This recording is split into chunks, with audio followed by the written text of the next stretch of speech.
always his work my father cared about. His research.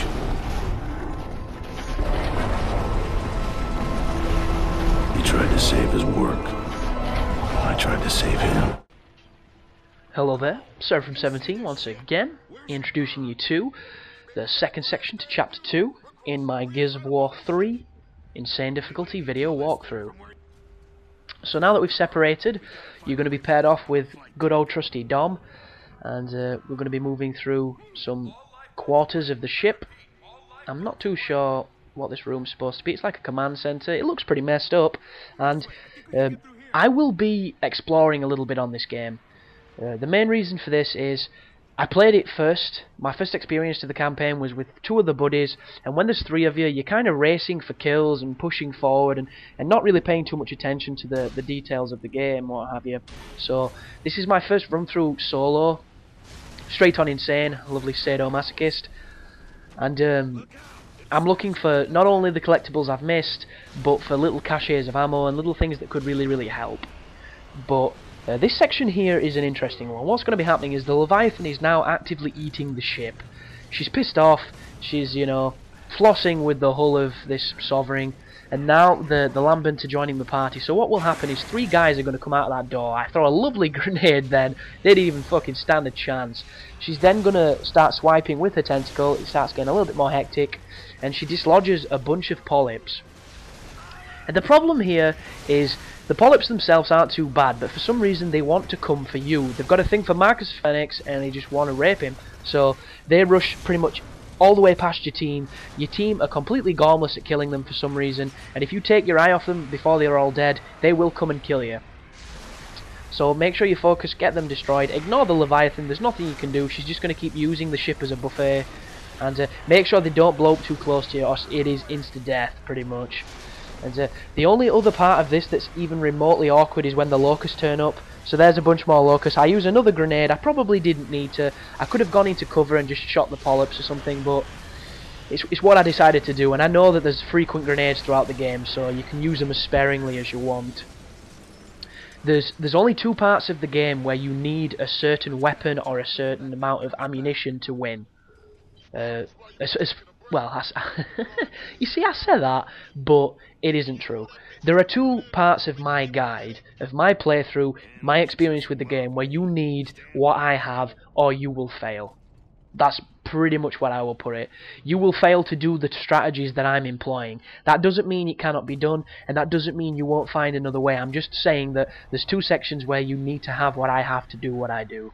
And the last one is the last boss, and even if you have what I have, it's still hard as balls. But this bit here, as soon as you're on top of the deck, I've just cut another cutscene out. You will then have to roadie run all the way over to here to escape those cargo containers. I wouldn't dance about too long in that area because they will probably kill you. Everything on Gears of War has this habit of killing you. It's it's pretty ridiculous. But this is a really interesting mechanic. Now that, you know, Marcus and Dom were in Lost Planet, mechs are now in Gears. So this is an almost fantastic symbiosis, because whenever you can get a silverback, make sure you get in that silverback. It makes things a hell of a lot easier. And the way to find out where one is there'll be one of those switches that you pull down and a grate will move up, and inside will be a lovely silverback. There's a couple of them throughout the game that are actually hidden, and if you can get in them, they will make your life a lot easier, especially on Insane.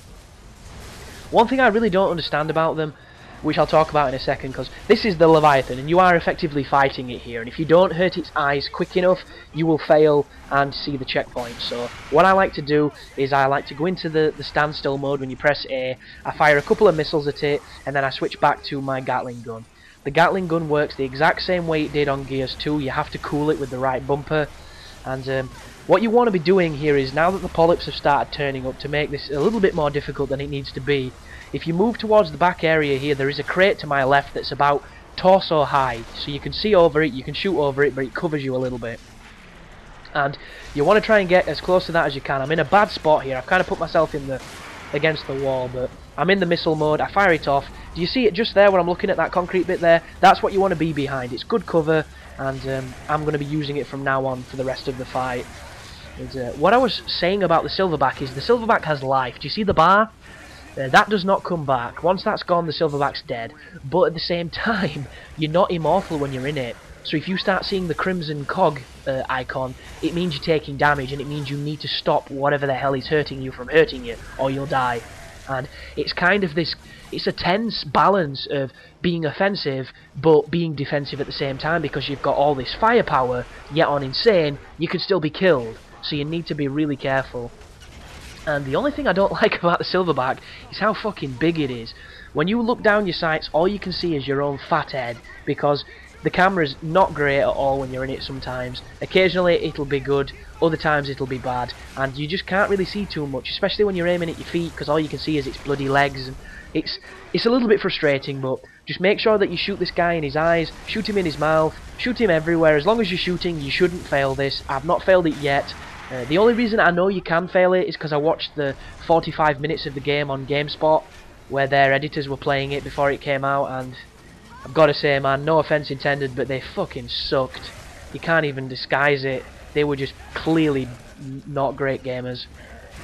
But what happens here is a bunch of the normal Lambert will be dropping up. There's some of the polyps that are still here. You can generally take a hit from the polyp and regenerate before the next one does anything, because they don't come in vast legions. I was actually expecting torrents of the bastards to turn up, but they're used very tastefully. The tickers are as well. The wretches are, as much as I hate them, they are used very well too. There's no section of the game, aside from maybe one bit with the tickers. I tell a lie, there's one bit, but that aside, there's not too much cheap bastards thrown at you for the sake of being cheap, other than bad checkpoints, bad battles.